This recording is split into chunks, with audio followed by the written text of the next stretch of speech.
Dark Destinations. These may be end times, night creature. Why would a few more casualties trouble me? Because their blood will join yours. A radio drama anthology. You are wrong. How you figure? Every merc on Mongo is hunting you down. Not you. Your partner. He said I didn't have a ray gun. Full cast performances set in the haunted corners of the globe. Darkness is coming for you. That's the fear that haunts me. Dark Destinations by Father Malone at weirdingwaymedia.com.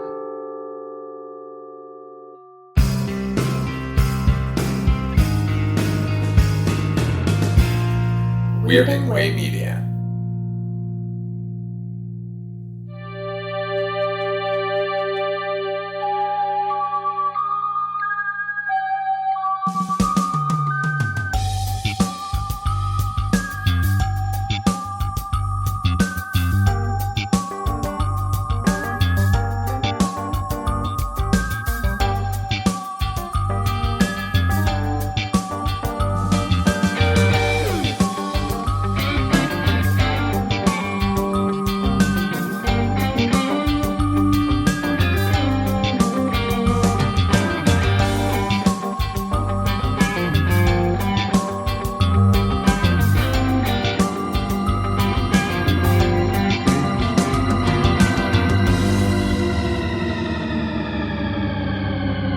Welcome back to Midnight Viewing, the horror anthology podcast, where this season we're taking a look at George A. Romero's 1980s series, Tales from the Darkside.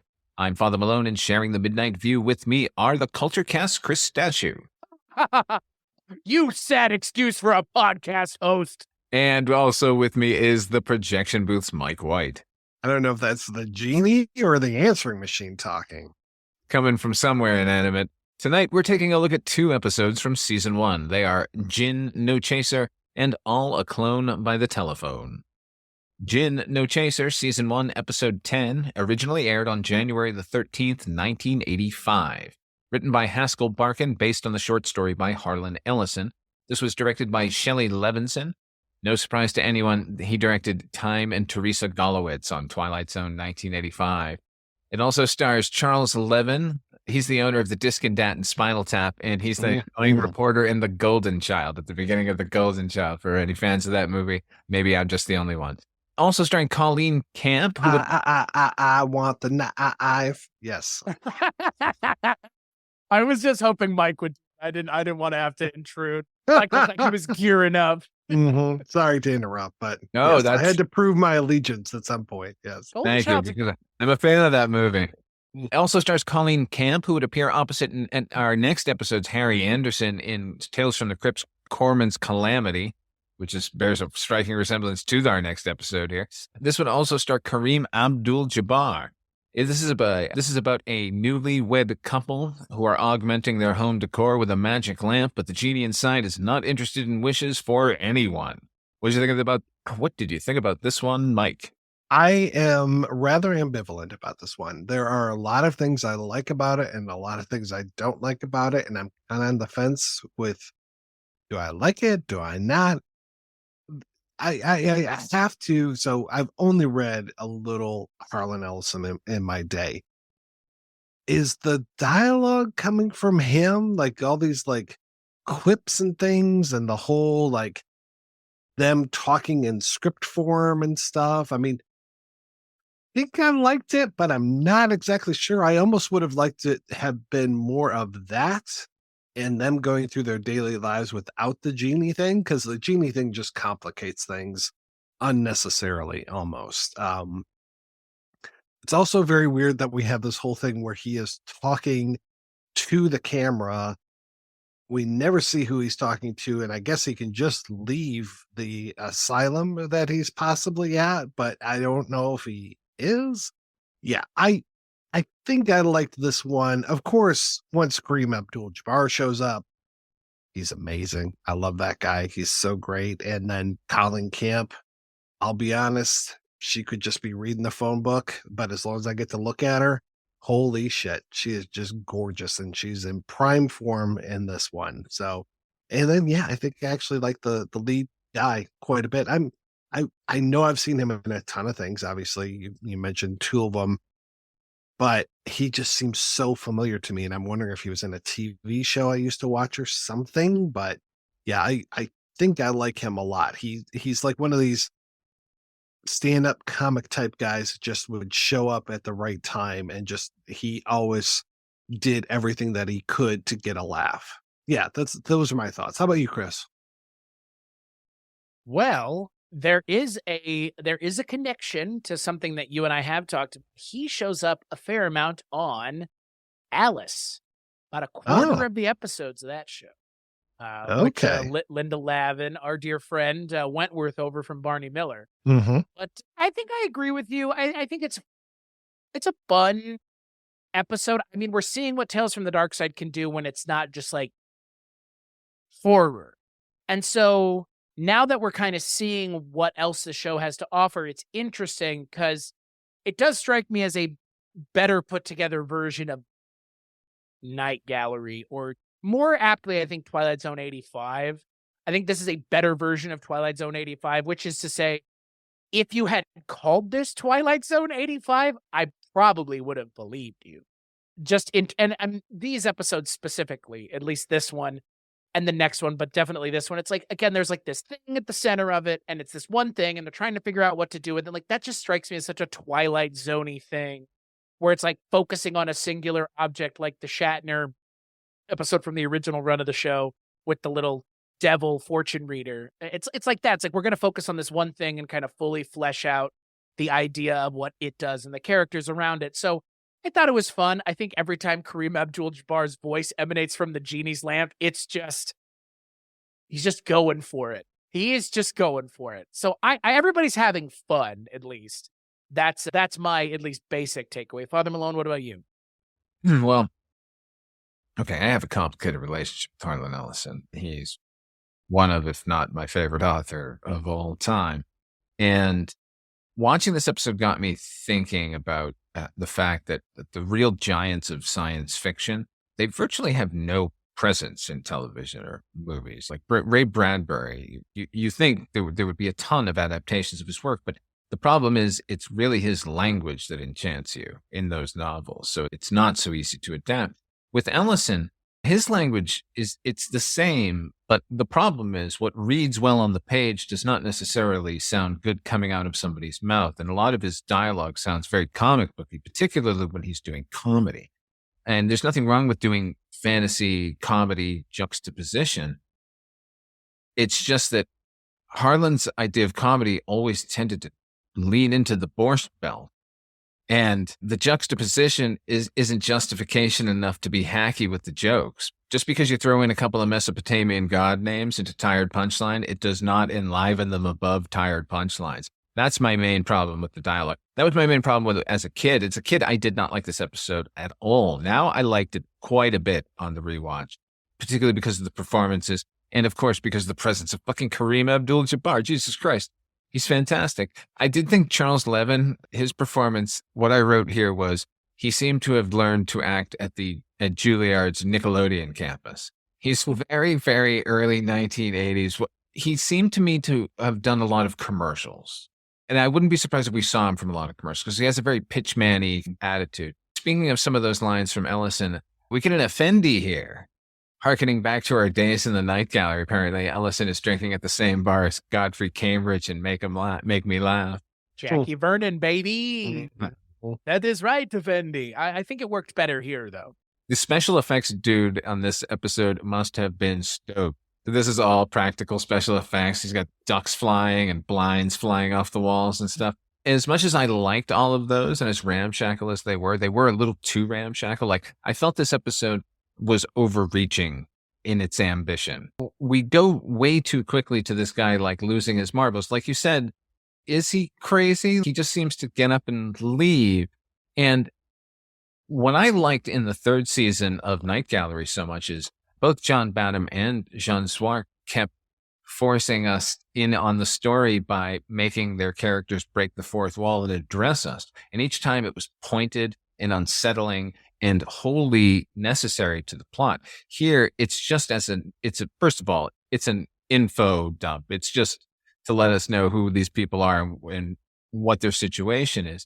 But I resent being made the doctor here, particularly when we start in this like silhouette of him, this shot of him in the side, and then we swing out to face him, and then he starts talking to us. I'm like, okay, if we're the doctor, what were we doing just at the beginning of this episode? I don't know. It was really weird. I think Colleen Kemp, in addition to being incredibly beautiful and seemingly ageless, every time I see her in something, I go, oh my gosh, she looks perfect there. And I go, wait, she'll always be. What's funny is this same year, basically, is when Valley Girl came out.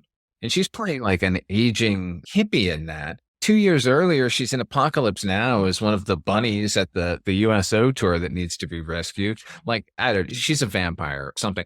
But she's also a very, very deft comedian. It's easy to overlook that because she can play it really broad and deliver in that way. But here she's underplaying it, which is exactly what she needs to do because Charles Levin is going off the fucking walls. I mean, he mugs every chance he gets. Like every time he like picks something up or does something, he like looks, he's like, It's like, Jesus, bro. Like at what point are you going to maybe hold 5% back, let alone 10? Like it doesn't always need to be 100%, my friend. Like, and he's just always with the mugging. It's like, it is very comic booky and like over the top. It's very overwritten and overacted. At least on his end. Here's the thing, Mike, you asked if a lot of this dialogue was straight from Harlan Ellison. If you've ever read any of Harlan's, I'm calling him Harlan like I knew him. Yeah, if you've ever read any of Mr. Ellison's scripts or screenplays, no one would ever want to make them because he's directing from the page. They're like close up of pistol, like medium shot of this, like move in on this. He's not just telling the story. He's being very exacting. And I think he seems to have inspired anyone who adapts him to kind of be that slavish to it. And I think Haskell Barkin, who I believe is an Ellison acolyte, he does hew very, very closely to the original story as far as all the dialogue goes. He changes the ending a little bit, and he actually makes the ending a little bit better, honestly. In the book, it ends with the husband is still in the psychiatric hospital, and then the wife comes to collect him. And the idea is that she's overcome the genie, and now she's going to get him out, and he's going to be okay. Well, maybe that's a better ending. I don't know. But no, the ending in the episode is better because we get to interact with Kareem Abdul-Jabbar, and they're all friends, and that was cozy and comfy. And I liked it. I love the way it ended, where he's just like chilling in a suit, and she's like, oh, everything's fine now. It's like, right. Everything you're like, fine? What happened in the meantime? Yeah. Well, I mean, I've got some thoughts and theories. Most of them have to do with the genie and his wife not waiting for him to come back. Uh-huh. Yeah. With the way she's doting on him at the end, I totally see that. She's very quick to dismiss the notion. Mm-hmm. Oh, no. No. How dare you suggest such a thing? I would never rub this man to completion for anything, let alone in or outside of a lamp. Mm-hmm. Yeah, the punchline at the end is pretty corny. It was funny because as soon as she started to talk about it, he's like, how do you get him out? I was just like, can opener, right? And I'm like, I don't remember ever seeing this episode. So when they like camera goes over and then shows you the can, I'm like, okay, yeah, that was a little much. Like all she had to do was hold up a can opener and it would have been fine. Yeah. I didn't think we need the can opener at all. It's like, no, that is sort of that. It feels very 70s fantasy. Ha ha ha. A can opener used to open a genie's magic lamp. It's the age of Aquarius, everybody. Like, yeah. But this is like what, 85? It's a little, yeah.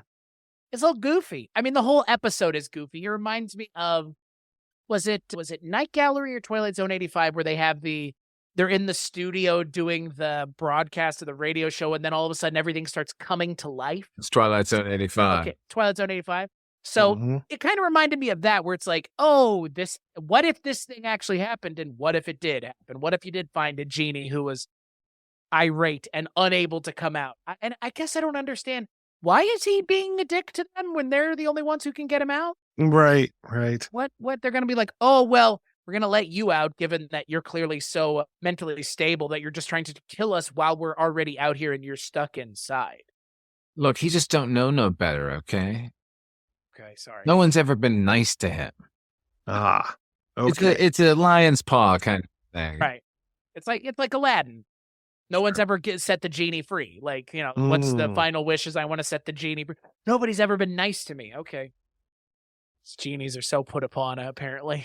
I think this is kind of a mediocre episode overall. I do want to point out that the DP on this is Karen Grossman. This is an LA episode, and I think it's actually shot really poorly. This one is the first time on Tales from the Darkside that I feel it was very scent bound, and oh boy, big time. Like when he shuts the door at one point, the whole wall shakes.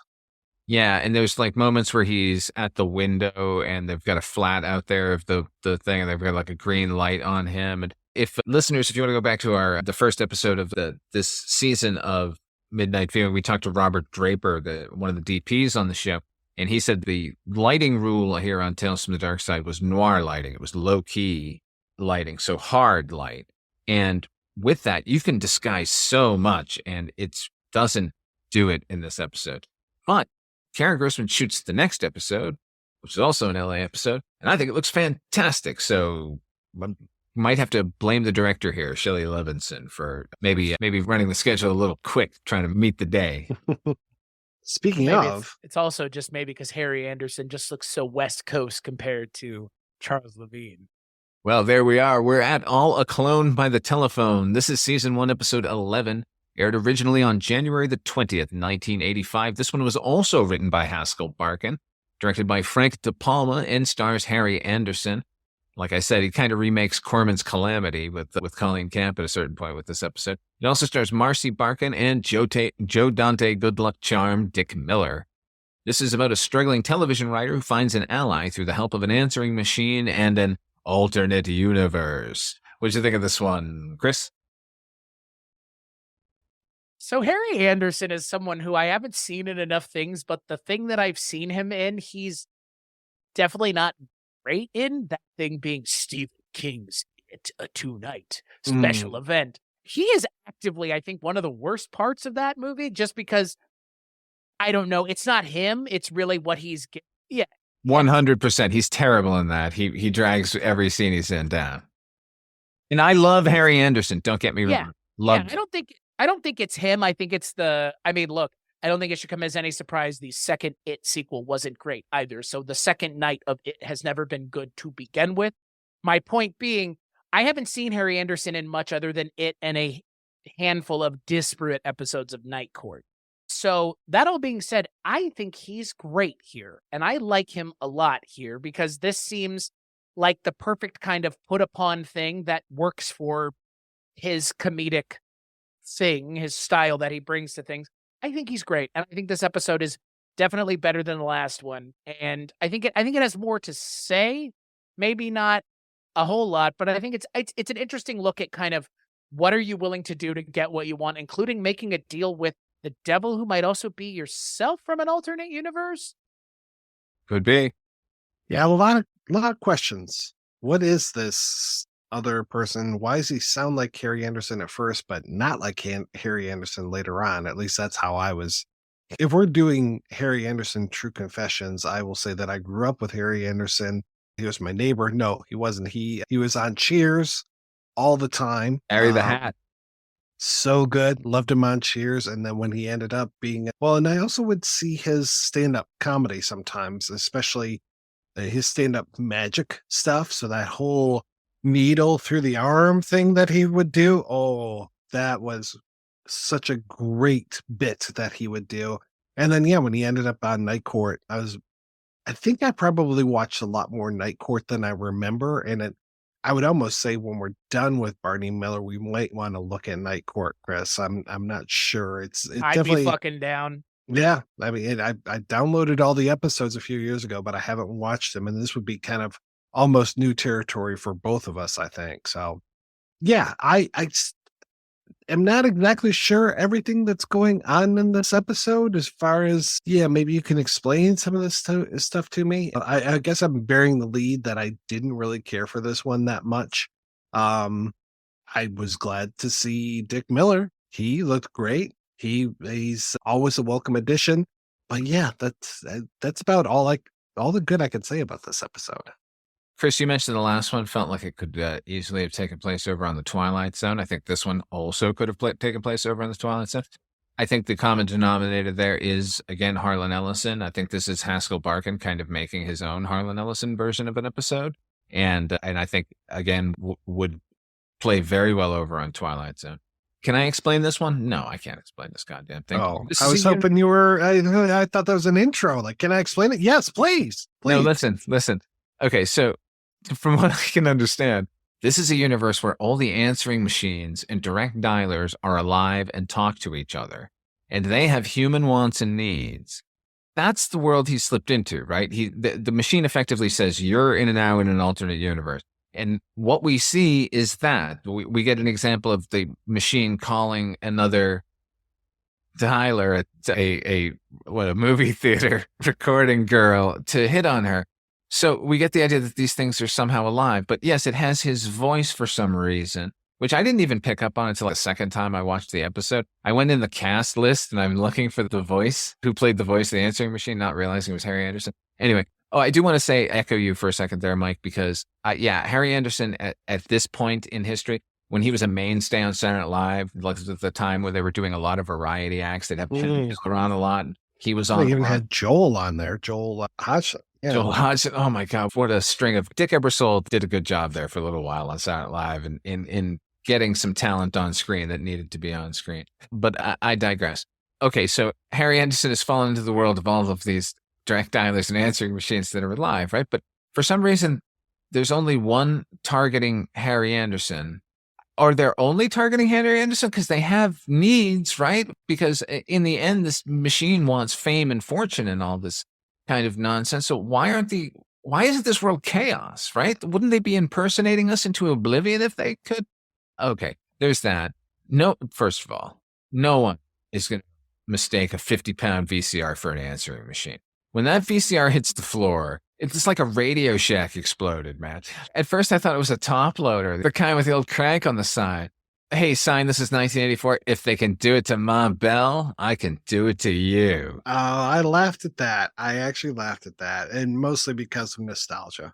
I just been talking to a friend about dialing 10-10-321 before calling long distance the other day.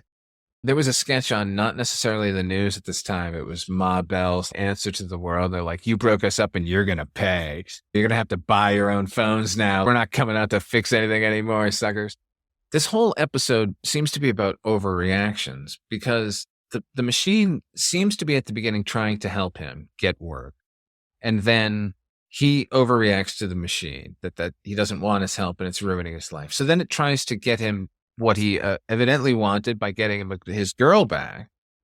And then Harry Anderson overreacts to not only to I'm going to unplug you, I'm going to erase you. Why are you erasing him? Why are you going this far? It's just horrible. I thought the endless calling was hilarious, the machines taunting him, because they never straight up taunt him. It's just what they're advertising is pointed at him. Like, I thought that was kind of amusing. Like I said, I love Harry Anderson, but there's a moment where he's smoking while gnawing on a chicken bone that I found deeply disturbing in this. He liked to push buttons, you know. The erasing of the machine, which I found so horrible, ends up meaning nothing at all, because as soon as he plugs it back in, it's there, like as if it meant nothing. Like that was bothersome. So, okay, now he's going to, after he's been so horrible to the machine, he now is going to need the machine because he goes to visit this producer who wants to talk about the miniseries that he created, but really it was the answering machine who created the miniseries. But the producer can't remember the miniseries, even though it's on tape at his house. Right. Thank you. Also, I don't care how fucking excited he was at the time, you would remember at least something. You know, the thing with the cars. Something like, I can't remember any of it at all. What kind of magic tech is on display here? Magic tech over and over again. Tales from the Darkside equals magic tech, guys. He's a horrible human being, and now he's going to get his just desserts, where the machine's going to take over his life and make him his slave, right? But what the machine wants is like credit. Okay, first of all, what is going up on the screen? Written by Execusect? You're right. Secondly, wouldn't it just be, can't he just turn the script in and put his name on it and tell the machine that he did it? Like, Good enough for Walter Hill. Oh, zing. But I don't know. This also reminded me of the Twilight Zone episode with James Coco, the Shakespeare episode. Like in the end of it, the writer trap, like parallel thinking going on between the Zone and the Dark Side. I'm sure ultimately what I took away from this episode is Haskell Barkin took a lot of notes from executives on scripts for television scripts he had written, and they were on his answering machine. And this is what he felt like. He felt like his answering machine was controlling his life because it was telling him creative things that he had to do. And then he wrote this, and this is what we get, because I don't know ultimately what this is about.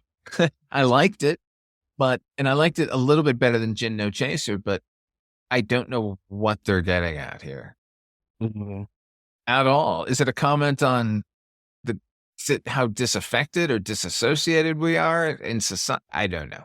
Well, that's the thing again. Like, why are we so focused on technology with the show all of a sudden? For like 5 of the last 6 episodes, it feels like have just been like technology focused, and they're not saying anything. It's just like, isn't technology weird? It's technology as magic, right? Because in the last right, it's just a means to get him what he wants. Mookie and Pokey, it's a means to resurrect the dead. I mean, at least they're giving us something with it. But what is it here other than man versus technology? And if so, why is it even about screenwriting? Shouldn't it be something about calls or the fact that we're all stuck on the telephone at all times? It seems very telephone centric for being nothing about telephones at all, ultimately. Or that the answering machines even exist as a thing. And again, Mike, you and I are doing a show about The Sopranos, and early on in that show, they're talking about call waiting. And that's like a big part of one of the episodes. And here it's like, isn't the fact that you could leave a answering machine message weird? Ooh, it's like, it was a very big. No, I know. I understand that part. But like now it's like, obviously it seems very quaint now. But again, like more to my point, it's like, and that's all you're doing with it is that your answering machine can talk to you? Like, that seems like a missed opportunity in like 8 different directions. It's maybe the technology's too new, and this is just the sitting around the office looking at the thing and thinking about it and spinning out this tale without considering what its actual impact is. I don't know. What's the furthest we can take it? What's the logical furthest step we can go with this? Oh, I know. My life. Mm-hmm. It's alive. Tabitha, come in here. I want you to read something. No wife murder in this one. No. Anything else about this one? All right. On the next episode of Midnight Viewing, we'll be taking a look at 2 episodes from season 1. Those are In the Cards and Anniversary Dinner. Midnight Viewing, the horror anthology podcast, is a proud member of the Weirding Way Media Group, and our theme song was composed by HP. Until next time, what are you working on? Where can people find it, Chris Stachiw? Weirding Way Media is where you can find everything that I work on and more, including things that I am not part of, but just, work with or find places to let people put their shows out. So weirdingwaymedia.com. What about you, Mike? Kind of the same thing. Yeah, weirdingwaymedia.com, I believe it is. That's the site for all of the things that I work on, including the projection booth and the Shabby Detective and the life and times of Captain Barney Miller, and some things that have nothing to do with 70s police shows. So, not very many, but a few. So, projection booth, we don't talk about cop shows too often, though I will ask anybody that has been on Columbo to tell me about their experiences. So, as for me, you can hear all of my stuff over there at the Weirding Way as well, including Dark Destinations, a radio drama that I write and produce. You can also hear Night Mr. Walters, the taxi podcast that I co-host with HP, the aforementioned HP. I want to thank you all for joining us here at Midnight Viewing. Until next time, try to enjoy the daylight.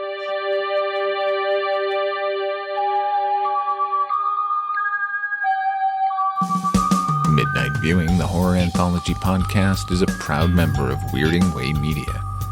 Our theme song was composed by HP with an assist from Donald Rubenstein and Erica Lindsay.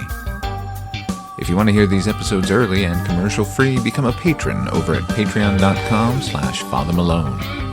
Not only are the episodes up early, but we have extended interviews and bonus podcasts where we spotlight the best episodes of horror anthologies from every series. But if you just like the show and want to help, please share it with your friends and give us a rating on your favorite podcatcher. Together we'll keep journeying through the places that are just as real, but not as brightly lit.